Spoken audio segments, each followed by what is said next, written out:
Hi mga ka-general, so panibagong taon, so panibagong motor na naman ang ating pag-uusapan. Kaya tara, samahan niyo ako, let's go!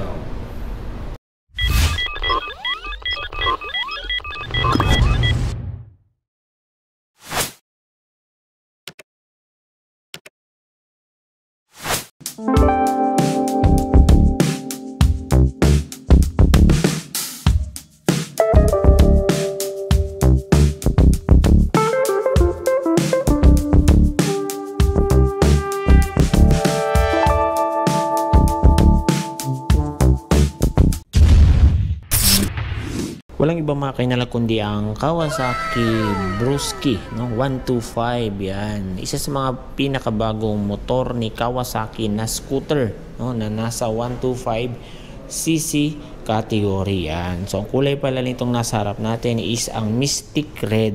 Yan, no? So bihira lang maglabas si Kawasaki ng scooter dito sa Pilipinas. Kaya isa ang motor na to sa masasabi kong pinakabago sa kanilang lineup ng scooter. Pag-usapan agad natin ang makina, kung anong meron sa motor na to. So ito ay naka 4-stroke, single overhead cam, naka 2 valves, fuel injected kaya matipid na rin, at meron siyang 125cc na engine displacement, no? Yan. So ang starting system nito is dalawa na, meron pa rin siyang kickstart at electric start.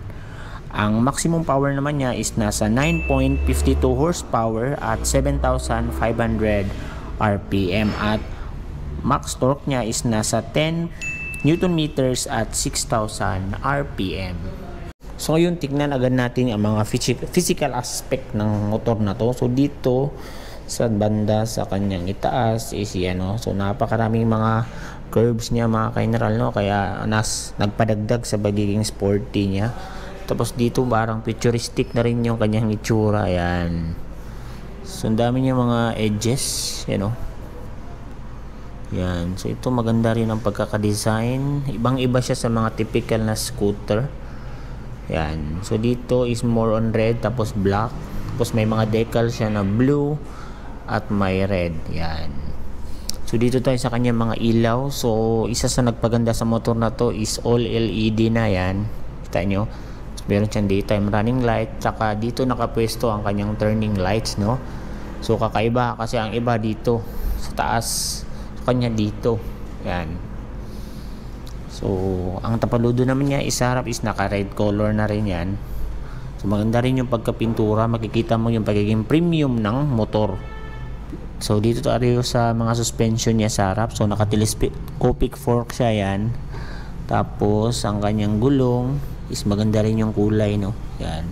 So masabay yung kanyang telescopic fork sa kanyang mags na silver ang kulay. Tapos ang harap niya mga ka-general is naka disc brake na yan. So naka dual path caliper. So malakas ang kapit ng brake nito for sure. Tapos ang gulong niya sa harap is naka 80 by 90 by 14. So tubeless na rin siya. Kaya goods na rin ng motor na to. Dito naman tayo sa kanya mga pindutan. So sa left side is nandito yung high beam, low beam, busina, turning lights. Tapos sa kabila is yung electric start, at meron din siyang yan, hazard mga ka-general. Tapos sa kanyang meter panel is combination siya ng analog at digital, no? Yan, kita nyo naman. So may mga indicators dito sa high beam, low beam indicators, sa check engine, turning lights, kabilaan. Tapos kanyang speedometer. Yan, tapos may logo dito na Modenas. Yan. So dito tayo sa mga bulsa. So meron din siyang bulsa mga ka-general yan. So hindi siya mag-aanong kalalim. Pero napansin ko dito mga ka-general, meron siyang yan, USB ready na charging port. Para sa mga pwede tayo maka-charge while nasa biyahe. And then ito yung sa kanyang susian yan. So meron na rin siyang shutter lock. Dagdag sa security feature ng motor. Tapos ito mababaw lang din siya yan. Then meron na rin siyang utility hook dito para sa inyong mga pinamili. Then ito itsura ng kanyang gulay board yan. So maganda na rin kasi meron siyang anti-slippery para hindi siya madulas. So dito tayo banda sa kanyang gilid. So napakalaki ng decals ito na Brusky. Combination ng red, tapos may white, may blue, may black yan. So maangas din yung datingan niya. Tapos may nakalagay dito, distributed by Kawasaki na sticker. Kasi ito itsura na kanyang apakan sa passenger natin. Tapos tambucho, yan. So air cooled pa rin ang motor na to mga ka-general. Yan. So dito ang kanyang back fender is maganda na siya kasi may harang dito para yung mga putik is hindi makakapasok na dito, hanggang dito na lang siya. Ayan. Kaya goods na goods to mga ka-general. Isa rin sa nagpaganda sa motor na to mga ka-general is ang kanyang tsura ng kanyang panggilino yan, oh. So napakaganda. Tapos yung kickstart niya yan. So sa mga ayaw sa walang kickstart yan, goods na goods tong motor para sa inyo. And then ito yung shock niya nasa gilid yan. So ito itsura kanya. Dito na yung kanyang air filter. Yan. Tapos meron siyang reflectorized dito. Kabilaan yan. Dagdag sa pagiging visible natin sa kalsada.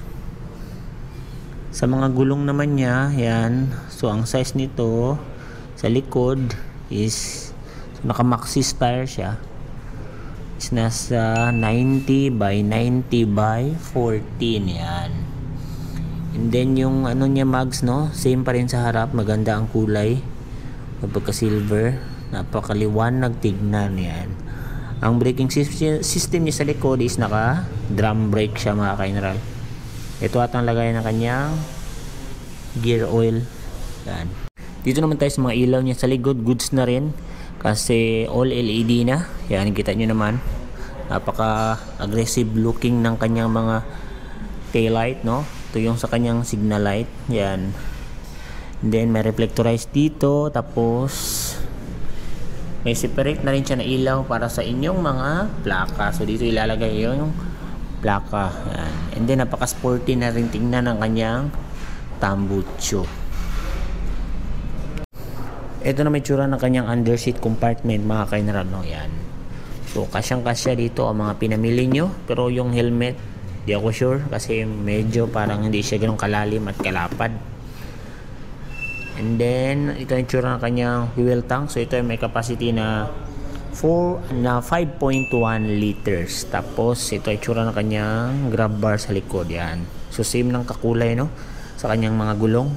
Sa mags pala. Yan. And then ito na may tsura ng kanyang upuan. So medyo flat siya, no, kahit stock pa lang.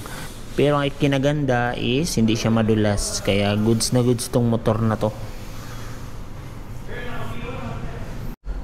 Sa puntong ito mga ka-general, pag-usapan natin kung magkano nga ba itong Kawasaki na scooter na si Brusky 125 ngayong 2025, no. Yan. So ito siya mga ka-general. Ang kanyang cash price is nasa 79,500. Down payment ka ng 6,500 at meron kang 36 months monthly installment na 3,593. So may rebates pa siya na parang 100 yata to. Yan. Then 3 years na rin ang kanyang registration with insurance and jersey. Yan. So yun lang mga ka-general, no. Available ang motor na to sa Viajero Motor Sales Jensan sa Maylanan, Kalumpang. Yan, no. Yan. So kung trip niyo ang motor na to mga ka-general, is punta lang kayo dito at mag-inquire. So napakadali lang kumuha ng motor dito as long as kumpleto yung inyong requirements. So yun lang mga ka-general, no. Umabot ka sa part ng video na to, is gusto kong mag-thank you sa panonood at patuloy na suporta sa ating munting YouTube channel. So yun lang, ride safe, stay safe, bye bye.